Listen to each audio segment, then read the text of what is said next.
서로 좌우 인사합시다. 환하게 반갑습니다. 축복합니다. 인사 나누세요. 오늘 이 말씀을 통해서 우리 주님께서 우리를 새롭게 하시는 새 힘과 새 은혜 주시기를 축복합니다. 오늘 말씀을 묵상을 하면서 저는 이 말씀 가운데에 이대로 주저앉을 수는 없다라고 하는 말씀이 숨어 있다라고 하는 것을 발견했습니다. 이 오늘의 말씀의 현장은 예루살렘에 있는 베데스다라고 하는 연못인데, 이 베데스다는 지금도 예루살렘에 가면 2000년 전에 그 옛날에 예수님 당시에 그 연못이 그대로 역사적으로 있는 그런 사실적인 그런 현장입니다. 그 못가에는 많은 병자들이 모여 있었습니다. 그 이유는 그 못에 갑자기 천사가 와서 그 연못을 휘저으면 그 연못에 가장 먼저 들어가는 사람은 어떤 병이든지 다 낫는다라고 하는 그런 이야기가 있었습니다. 이게 사실인지 아닌지 전설인지는 알지 못하지만은 그런 이야기와 풍설을 듣고 수많은 병자들이 그 연못가에 모여 들었다라고 하는 거예요. 이 베데스다라고 하는 뜻은 뭐냐면은 벳은 집이에요. 벳집. 베델 할 때 벳집. 베데스다 이것은 헤세드라고 하는데 이것은 은혜, 자비. 그래서 베데스다라고 하는 뜻은 은혜의 집, 자비의 집, 사랑과 긍휼의 집이라고 하는 그런 뜻입니다. 그런데 이 베데스다는 이 그 의미와 다르게 굉장히 모순과 오류가 있는 곳이 오늘 이 베데스다라고 하는 연못이었습니다.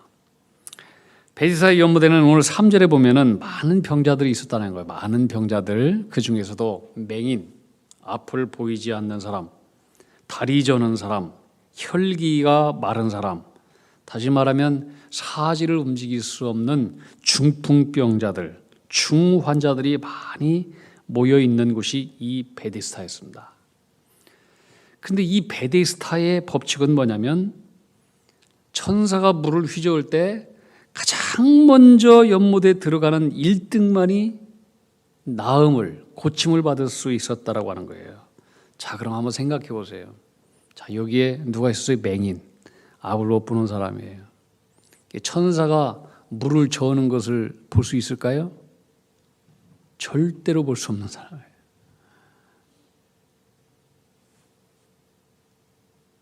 그 다음에 다리 저는 사람, 다리 저는 사람, 천사가 물을 휘저을 때 제일 먼저 달아가서 연못에 들어갈 수 있을까요? 절대로 고침받을 수 없어요. 중풍병자, 사지가 마비된 병자들, 물이 휘저어질 때 제일 먼저 들어갈 수 있을까요? 절대로 들어갈 수 없어요.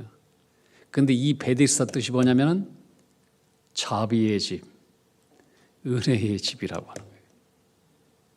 정말로 중풍병자들, 진짜로 꼭 고침을 받아야 될 이 중증 환자들에게는 자비가 없는 무자비한 곳이 바로 이 베데스다라고 하는 연못이었어요. 이 베데스다에는 비교적 건강한 사람들도 있었어요. 간단한 병에 걸린 사람들, 소화불량 걸린 사람들, 머리에 비듬이 있는 사람들, 발톱에 무좀 있는 사람들, 피부병 환자들, 별로 절박하지 않은 사람들. 그러니까 천사가 물을 요동시킬 때에 이런 사람들이, 덜 절박한 사람들이 가장 먼저 들어갈 수 있는 곳. 자, 이게 베데스다의 아주 모순된 그런 장소였어요. 자, 그런데 여기에 가장 병이 오래된 38년 된 병자가 있었어요. 이 사람은 38년 동안 누워 있었던 사람이에요. 아마 걸어본 적이 없었던 사람인 것 같아요. 그래서 이 38년 된 이 병자는 천사가 와서 물을 동일 때에 들어갈 수도 없고 불가능한 사람인데 낫기를 바라며 이 허황된 희망에 38년을 걸고 이 자리를 지키고 있다라고 하는 거예요. 근데 더욱더 가슴이 아픈 것은 뭐냐면은 이 사람은 낫기를 원하는데 천사가 와서 물이 동할 때 주변 사람이 아무도 이 사람을 연못에 넣어주는 사람이 없어요. 뭘 의미할까요? 그를 도와줄 이웃이 없는 거예요. 따뜻한 친구도 없는 거예요. 가족도 없는 거예요. 참 성경은 뭘 얘기하느냐? 이게 사람들이 다 이기적이라고 하는 거예요. 제일 불쌍한 사람 아니에요? 도와주는 사람이 없어요. 그런데도 참 이 사람이 이해할 수 없는 일은 어떻게 이 사람은 38년 동안 끈질기게 이 자리를 포기하지 않고 지켰느냐 하는 거예요. 그 뚝심이 정말 대단하지 않아요? 근데 포기하지 않고 이 자리를 지킨 뚝심도 믿음이 아니에요. 맹신이에요, 맹신. 그 자리에 있으면은 자기가 무언가 내일의 희망이 있을 것이다. 고침을 받을 것이다. 있을 수 없는 일에 쉽게 이야기하면은 복권 사들고 이거 당첨될 거야. 그런 기대감에, 허황된 기대감에 살아가는 사람이에요. 제가 2주 전에 어느 집사님한테 전화를 했어요. 삶이 너무나 힘든 모양이에요. 저한테 얘기를 목사님, 제가 복권 당첨될 수 있도록 기도해 주세요 그러더라고요. 그래서 이거 이 집사님 싸구려 신앙이네. 그 예수 믿는 분 맞아, 내 그랬는데 이렇게 허황된 거에 맹신하는 사람들이 있어요. 자, 신앙에도요 바른 신앙이 있고 잘못된 맹신이 있어요. 맹신이라고 하면 뭐냐? 옳고 그름을 분별하지 못하고 덮어놓고 믿고 따르는 거예요. 여러분, 참된 신앙이 뭡니까? 참된 신앙은 하나님이 선하심을 믿고 그리고 그 하나님에 대해서 포기하지 않는 것, 이것이 참된 신앙 아니겠어요? 하나님은 우리가 포기하지 않는 자를 좋아하셔요. 믿습니까? 포기하지 않는 사람. 성경에도 보면 구하라, 찾으라, 두드려라. 포기하지 말라는 거예요. 나를 찾고 찾는 자는 만나리라. 포기하지 말아라. 너는 내게 부르짖으라. 포기하지 말아라. 네가 알지 못하는 크고 비밀한 것을 너에게 보여줄 것이다. 포기하면은 안 된다. 하나님은 포기하지 않는 신앙을 좋아하셔요. 근데 이게 맹신과는 달라요. 저는 이 포기하지 않는 신앙의 유명한 한 사람을 들려면은 야곱이라고 하는 사람을 대표적으로 들어요. 야곱은 형과 원수지간에 있었어요. 20년 만에 고향으로 돌아가요. 소문을 들어보니 형이 자기를 죽이려고 450명의 군대를 이끌고 막 찾아온다는 거예요. 너무나 두려웠어요. 야복강가에 이르렀어요. 모든 양떼, 소떼, 아내와 자녀들을 다 야복강가에 다 건너놓고 자기는 건너지 않고 후미에서 너무나 두려워요. 지금 기도할 수밖에 없었어요. 그 방밤에 고민하고 있는데 천사가 나타났어요. 야곱이 보기에는 야곱은 그래도 영적인 사람이에요. 이분은 천사로구나. 붙잡았어요. 나를 축복해 주지 않으면 당신을 내가 놓을 수 없습니다. 천사는 자꾸 놓으라고 했어요. 안 놔요. 씨름을 했어요. 밤새도록 씨름하다가 안 되니까 천사가 야곱의 환도뼈, 다리, 넓적다리를 때려쳤어요. 다리가 부러졌어요. 그래도 안 놔요. 포기하지 않아요. 너 왜 안 놓느냐? 내가 지금 하나님 놓치면 내가 죽게 생겼는데 어떻게 내가 놓겠어요? 내 허리를 쳐보십시오. 내 목뼈를 쳐보십시오. 내 두 다리를 다 쳐보십시오. 내가 놓나? 내가 지금 죽게 생겼는데 하나님 놓치면 나는 죽어요. 그러니까 하나님께서 나를 축복해 주셔야만 돼요.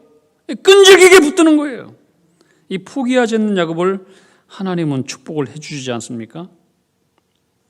이사야 30장 18절에 보면 그러나 여호와께서 기다리시나니, 하나님은 기다리시는 분이래요.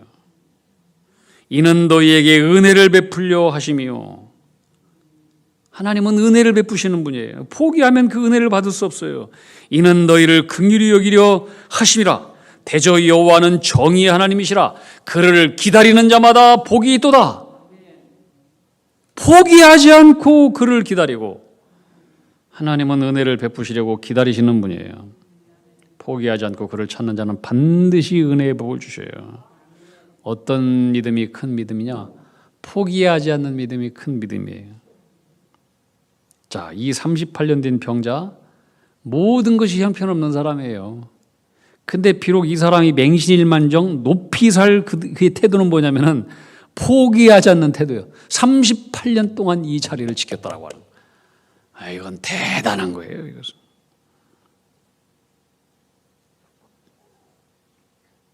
그건 우리가 배워야 돼요. 38년 된 병자가 이제 희망이 없다 하고 37년 만에 베데스다 연못에 가는 것을 포기했다. 그러면은 은혜 받을 수 있었을까요? 예수님 만날 수 있었을까요? 없었습니다. 여러분 살면서 참다가 어느 순간 나 이제는 참을 만큼 참았어. 나 이제 더 이상 못 참아. 이런 말을 해보신 적이 있죠? 하나님 앞에서는 이 말이 통하지 않습니다. 참을 만큼 참았습니까? 아닙니다. 아직도 멀었습니다. 거기서 좀 더 참고 좀 더 기다리는 자에게 주님은 만나시고 은혜를 베푸시는 분이십니다. 할렐루야. 지난주 수요일 날 열왕기하 5장에 있는 나만 장군에 대해서 이야기를 했습니다. 이 사람은 나병 환자였습니다. 치유받기 위해서 이스라엘의 엘리사 선지자를 찾아갔습니다. 그는 생각하기를 자기는 큰 나라의 군대 장관이기 때문에 틀림없이 엘리사 선지자가 자기를 환영할 것이다. 꽃다발을 들고 피켓을 들고 자기를 환영하면서 환부에 손을 얹고 하나님의 이름을 부르면서 자기를 고칠 것이다. 그런데 자기의 기대와는 전혀 딴판이었습니다. 엘리사 선지자 집에 다다랐는데 엘리사 선지자는 집에서 나오지도 않습니다. 대문도 열지 않습니다. 여기 장군이 왔어 그랬더니 그저 방 안에 종을 시켜가지고 하는 말이, 당신 저 요단 강물에 가서 7번 목욕을 하시오. 그러면 당신의 문둥병이 깨끗하게 낫는답니다. 그렇게 말 삐쩍하고 들어가 버립니다. 나만 장군은 화가 났습니다. 도대체 내가 누군데 날 이렇게 푸대접할 수 있느냐. 자존심이 상했습니다. 그리고 분노했습니다. 그러면서 집으로 돌아가려 했습니다. 자기 나라에 더 좋고 맑은 깨끗한 물이 많은데 이 더러운 요단강에서 몸을 씻으라고? 이 자존심 상해서 내 도무지 여기 못 있겠다. 더러워서 집으로 돌아간다. 자기 나라로 돌아가는데 나만 장군의 전속부관, 그 부하가 참 지혜로웠어요. 얘기해요. 주인님이시여. 엘리사 선지자가 당신에게 이것보다도 병 나을 일 같으면 더 무거운 짐을 쥐어줘도, 더 어려운 일을 시켜도 그렇게 따르고 순종해야 되지 않겠습니까? 똥물을 뒤집어 쓰라고 해도 나병이 나을 것 같으면 그렇게 해야 되는 거 아니겠습니까? 하물며 저 유단강물에 가서 몸 7번 씻으라는데 그게 뭐가 대수입니까? 그게 뭐가 자존심 상하는 것입니까? 주인님이시여. 만약에 이 전속부관이라고 하는 부하가 바보이고 멍청이였다면 같이 화를 내는 나만 장군과 분기를 내면서 분기탱천하고, 그렇지, 이거 너무나 자존심 상하는 문제 아니겠습니까? 그냥 가버리시죠. 이것은 뭐 우리를 푸대접해도 이렇게 푸대접할 일은 없습니다. 그러면은 나만 장군의 기적은 없습니다. 이 전속부관의 말에 나만 장군은 깨닫습니다. 그래, 네 말이 맞다. 더 무거운 행동을 하라고 해도 얼마든지 그 일을 해야 되지. 병이 낫는 거라면. 그리고 요단강물에 들어가요. 1번 씻혔어요. 2번 씻혔어요. 몇 번 시치라고 했죠? 7번 시치라고 했어요. 5번 시쳤어요. 6번 시치려고 하다가 다시 자존심이 팍 올라와가지고 이 더러워서 못 해먹겠네. 다시 분기가 탱천해서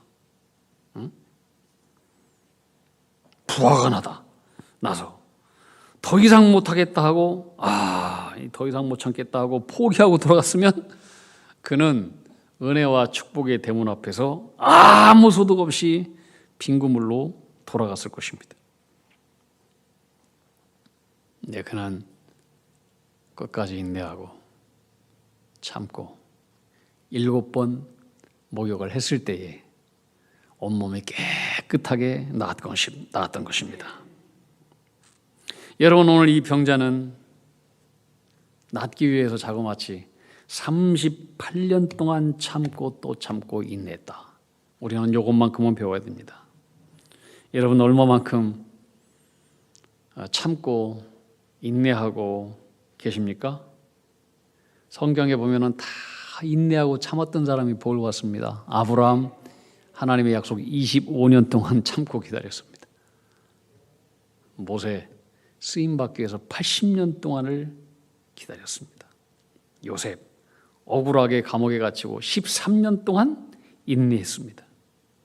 하나님은 포기하지 않고 참고 또 인내하며 은혜를 구하는 자에게 반드시 복을 주시고 은혜를 주시는 분이십니다.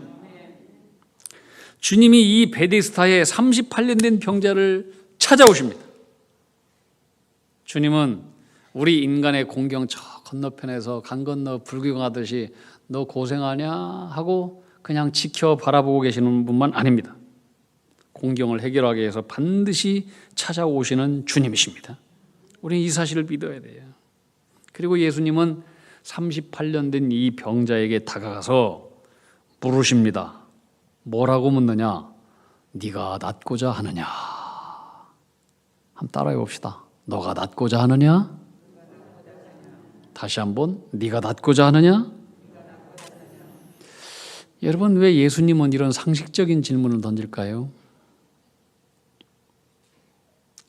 거기에 온 사람들은 대부분 중증 환자인데 낫기를 바라지 않고 여기 있는 사람이 누가 있겠습니까? 예수님은 왜 이렇게 쓸데없는 질문을 하셨을까? 우리 그렇게 생각할 수 있잖아요. 제가 거기에 있는 중증 환자인데 예수님께서 저에게 오셔서 네 낫기를 원하느냐 그러면은 저는 이렇게 대답할 것 같아요. 주님, 장난하고 계십니까? 제가 할 일이 없어서 여기에 소풍 온 줄 아십니까? 그렇게 대답하지 않았겠어요? 근데 왜 주님께서 네가 낫기를 원하느냐? 38년 된 그 중에서 제일 오랫동안 중병에 걸린 이 환자에게 던지는 말씀이에요. 네가 낫기를 원하느냐? 저는 왜 예수님께서 이런 질문을 이 38년 된 환자에게 던졌을까? 하나님께 물어봤어요.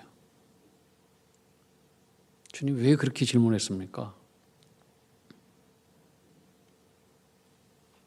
주님께서 이렇게 말씀하시더라고요.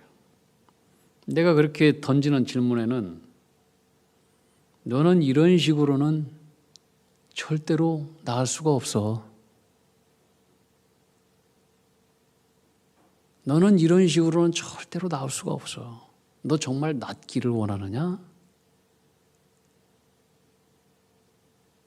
여기 낫기를 원치 않고 온 사람이 누가 있어요? 다 낫기를 왔죠. 우리가 다 하나님 앞에 쓰임받기를 원하고 새롭게 되기를 원하고 변화되기를 원하잖아요. 너 낫기를 원하느냐? 너 이런 식으로는 못 나. 너 38년 동안 여기 있었지. 네가 제일 오랫동안 이 자리 지키고 있었지. 이 사람은 38년이라고 하는 경력을 가지고 있어요. 이 베데스다 못가의 모든 병자 중에 왕초예요. 으뜸이에요. 그 경력으로도 못 나왔어요. 이건 어떻게 얘기하면 자기 의로 가득한 사람을 얘기하는 거예요. 자기 힘으로 자기 병을 구원받으려 했으나 아무것도 못했어요. 지금까지 38년 동안 38년 동안 기다렸지만 빈그물이었어요. 병세는 더욱더 악화되었어요. 너 낫고자 하느냐? 주님의 질문은 구원의 초청이에요. 너 이대로 가면 안 돼. 경고의 메시지야. 너 낫기를 원하느냐? 너 이런 상태로는 못 나서. 이런 상태가 뭔가 우리는 그의 대답을 들어보면 알 수 있어요. 주님의 질문에 이 사람은 이렇게 대답하여 7절 말씀이에요. 7절 말씀. 자, 우리 함께 7절 말씀 읽어봅시다. 함께 시작. 병자가 대답하되 주여 물이 움직일 때에 나를 못에 넣어주는 사람이 없어 내가 가는 동안에 다른 사람이 먼저 내려가나이다. 자, 이 병자의 얘기를 한번 깊이 한번 생각해 보세요. 주여 물이 움직일 때에 나를 못에 넣어주는 사람이 없습니다. 내가 가는 동안에 다른 사람이 먼저 내려갑니다. 너 낫기를 원하느냐? 이 질문에 예. 그럼 끝나잖아요. 근데 그렇게 대답하지 않아요. 자, 이 사람은 육체의 질병만 있는 것이 아니에요. 지금 자신의 병이 낫지 않는 것에 대해서 지금 뭘 하고 있느냐? 남 탓하고 있어요. 남 탓. 한 따라하셔도 남 탓하고 있다. 잘 들어보세요. 자, 첫째, 물이 동할 때 나를 못에 넣어줄 사람이 없어서 내가 못에 들어가지 못합니다. 주변 사람에 대한 원망과 불평을 하고 있어요. 그렇죠? 사람들이 다 이기적이라고 하는 거예요. 뭐예요? 내 주변에 있는 사람들을 다 부정해 버리는 거예요. 부정. 사람들을 부정해 버려. 예? 다 틀려 먹었다는 거예요. 둘째는 뭐냐면은 내가 연못 속에 들어가려고 하는 동안에 다른 사람이 먼저 들어간대요. 뭡니까? 다른 사람이 내 기회를 다 빼앗아 간다는 거예요. 다 도적놈들이라고 하는 거예요. 다 원수들이라고 하는 거예요. 남 탓과 핑계를 하는 거예요. 자기가 잘못된 원인이 다 뭐예요? 다른 사람에 있다라고 하는 변명과 핑계하고 탓이에요. 참 이 사람은 육체적인 질병도 심각하지만은 마음의 질병도 심각한 사람이에요. 이웃을 다 대적하고 적대자로 생각하고 있어요. 남 탓하고 원망하고 불평을 하고 책임을 전가하고 그런 마음의 중병까지 심각한 그런 사람이었다는 거예요. 근데 여러분 이런 생각을 하고 있는 사람이 이 베데스다 연못가에 있는 사람 가운데 이 38년 된 병자 한 사람뿐일까요? 아니에요. 그 연못가에 있는 모든 중환자들도 대부분 이와 똑같은 생각을 하고 있었다는 거죠. 주님은 38년 된 병자 한 사람에게 네가 낫기를 원하느냐? 질문을 했지만은 사실은 그 자리에 있는 모든 중환자들한테 대표적으로 얘기한 거예요. 너가 정말로 낫기를 원하느냐? 네가 그렇게 해서는 날 수 없어. 그러면서 이 메시지 가운데 이제는 다른 사람에게 집중하지 마. 너 자신의 문제에 대해서만 집중해. 너가 하나님 앞에 구원받고 너가 하나님 앞에 변화되고 너가 새롭게 되는 것에만 너 자신에게만 집중해. 원망과 불평과 탓을 그쳐. 네가 낫고자 하느냐? 너 이렇게 해서는 나을 수 없어. 그리고 주님은 쓸데없는 대답을 하는 이 38년 된 병자에게 아주 전곡을 찌르는 핵심을 찔러버려요. 자, 8절 말씀 우리 함께 읽어봅시다. 8절 말씀 시작. 예수께서 이르시되 일어나 내 자리를 들고 걸어가라 하시니. 여기 굉장히 세 가지 동사가 나와요. 일어나라. 둘째, 내 자리를 들어라. 셋째, 걸어가라. 세 가지예요. Get up, pick up, Your bet. 세 번째, walk. 걸어. 저는 이 말씀을 자세히 보면서 예수님께서 일어나 걸어가라 이렇게 말씀하지 않았어요. 그 중간에 뭐가 있느냐? 내 자리를 들어라. 저는 이 세 동사 가운데 이 단어가, 이 말씀이 제 마음 가운데 확 들어왔어요. 일어나 걸어가라. 왜 주님께서 그렇게 말씀하지 않고 일어나 네 자리를 들어라 그리고 걸어가라 했을까? 이게 굉장히 중요한 메시지가 있다고 하는 것을 발견했어요. 왜 자리를 들고 걸어가라 하셨을까? 이 자리가 중요한 거예요. 자리가 38년 된 이 병자가 깔고 앉았던 이 자리가 상징하는 건 뭘까요? 뭘까요? 이 자리가 38년 된 병자가 깔고 앉았던 이 자리는 굉장히 값비싼 걸까요? 소중한 것일까요? 아니에요. 이것은 버려야 되는 거예요. 이건 태워야 되는 거예요. 이건 쓰레기통에 버려야 되는 거예요. 이건 땅 파고 묻어버려야 되는 거예요. 이건 없애버려야 되는 거예요. 이것은 네 자리를 들어라. 뭐예요? 원망과 불평, 탓을 냈던 이 자리 싹 치워버려라. 이것은 절망과 고통의 자리예요. 절망과 고통, 상처의 자리, 예? 아픔과 눈물, 이 상처의 자리의 상징이에요. 현실의 문제에 몰두해 있는 이 자리, 만성적인 습관의 자리, 해도 해도 안 된다는 자포자기의 만성적인 자리, 불신의 자리, 환경 탓하고 남 탓하고 책임 전가하는 이 고질적인 불신의 자리, 이게 이 자리예요. 이 만성적인 병든 자리. 이거 싹 치워버려라. 싹 들고 이제는 이거 쓰레기통에 버려라. 태워버려라.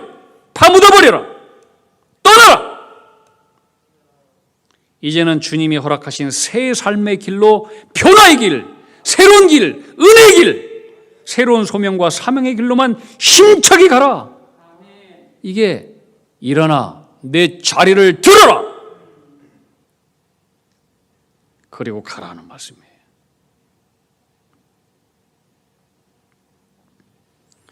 여러분, 오늘 주님의 말씀을 듣고 다 일어나 자리를 들고 걸어가는 새로운 길, 은혜의 길, 축복의 길, 사명의 길, 소명의 길로 행하는 우리 믿음의 종들이 다 되기를 주님의 이름으로 축원합니다.